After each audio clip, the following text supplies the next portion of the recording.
Hello and welcome online classes में। बेटा आप लोग देखिए 7th class 7th chapter and video है आज हमारा 43।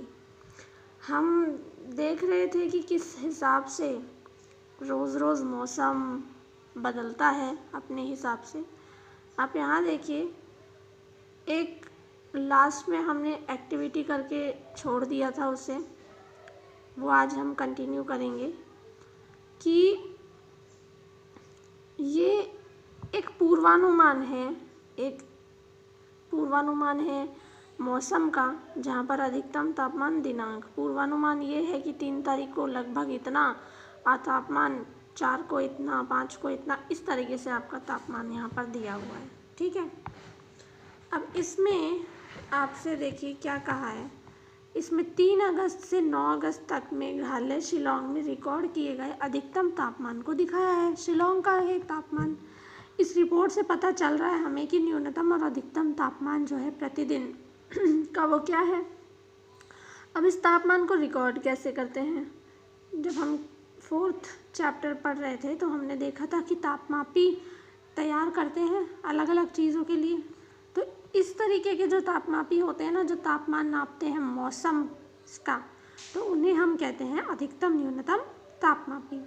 ठीक है, अब इसमें हम बता सकते हैं कि पूरे दिन भर में कौन सा ऐसा समय था जब न्यूनतम तापमान था और कौन सा ऐसा समय था जब अधिकतम तापमान हो गया था। ठीक है, सामान्य जो दिन होता है उस दिन में दोपहर के बाद जो अपराह्न होता है उसमें अधिकतम तापमान होता है, और न्यूनतम तापमान बिल्कुल सुबह भोर जो होती है ना तब होता है। अब हमें जानकारी होनी चाहिए कि गर्मी की दोपहर होती है तो बहुत ज़्यादा गर्मी होती है, हम बेहाल ही हो जाते हैं, जबकि सुबह थोड़ा मौसम सुहाना रहता है। कभी कभी हमने ये भी देखा है कि सूर्यास्त और सूर्योदय के समय में आपने देखा होगा सर्दियों में अंधेरा जल्दी हो जाता है, आपको खेलने के लिए समय नहीं मिलता, जबकि गर्मियों के दिन बहुत ही लंबे लंबे होते हैं।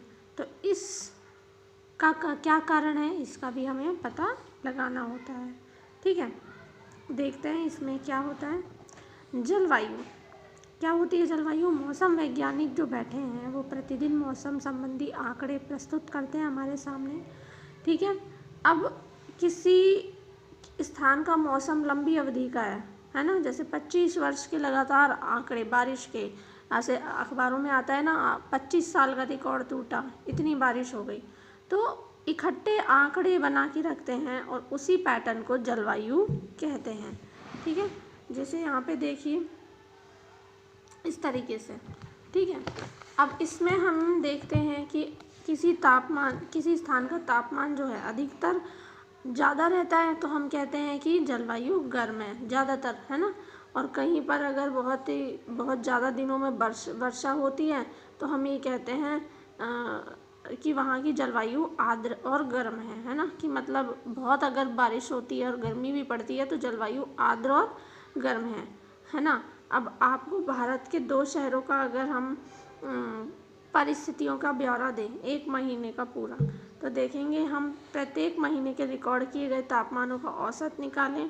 औसत निकाल करके ही हमें अंदाज़ा लगाना होता है। औसत तापमान से ही अंदाज़ा लगाते हैं। जैसे केरल का तिरुवनंतपुरम और जम्मू कश्मीर का श्रीनगर, दोनों यहाँ पर आपको दिए हुए हैं।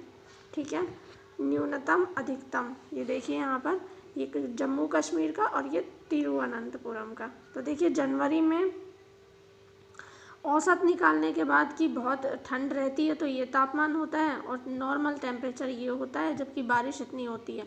इस तरीके से मतलब पूरे महीने का ब्यौरा एक साथ औसत निकाल करके रखा जाता है। इस हिसाब से हम बताते हैं कि जम्मू कश्मीर जो केरल है वो जम्मू कश्मीर की तुलना में आर्द्र भी है और गर्म भी है। ठीक है, और कुछ भाग ऐसे होते हैं मध्यम आर्द्र हो जाते हैं, है ना। और राजस्थान जैसे आंकड़े क्या होते हैं, ज़्यादातर गर्मी हमारे यहाँ ज़्यादा रहती है। सर्दियों में केवल कुछ माह के लिए ठंड होती है जब तापमान कम होता है। बारिश वर्ष राजस्थान में काफ़ी कम होती है, मरुस्थलीय जलवायु है। यहाँ पे बिल्कुल गर्म और शुष्क हवाएं चलती हैं। इस तरीके से हम कह सकते हैं उत्तर पूर्व की जलवायु आर्द्र है। ठीक है, हर किसी दिशा का जलवायु हम इस तरह से यहाँ पर निर्भर करते हैं। देखिए, मौसम में सभी परिवर्तन सूर्य के प्रकाश के कारण होते हैं। सूर्य उच्च ताप और गैसों का विशाल गोला है और हमारी दूरी बहुत अधिक है, लेकिन सूरज इतनी ऊर्जा उत्सर्जित करता है कि बहुत दूर होने के बाद भी सारा प्रकाश ऊष्मा का स्रोत सूर्य ही है। प्राथमिक स्रोत है हमारे लिए ऊष्मा का। मौसम में बदलाव सूरज की वजह से ही आता है। पृथ्वी के थल क्षेत्र में, वायुमंडल में या समुद्र में अवशोषण, परावर्तन, जितनी भी ऊर्जाएं होती हैं उनकी भूमिका कौन निर्धारित करता है? सूरज निर्धारित करता है। यदि आप समुद्र के पास रहते हैं तो हम देखते हैं कि वहाँ का जो मौसम है पहाड़ी क्षेत्र या रेगिस्तान से काफ़ी अलग होता है ना। हर तरह का मौसम अलग अलग होता है। नेक्स्ट वीडियो के अंदर हम जलवायु और अनुकूलन पढ़ेंगे। तब तक आप इस चैप्टर को पढ़िए, समझिए। Thank you.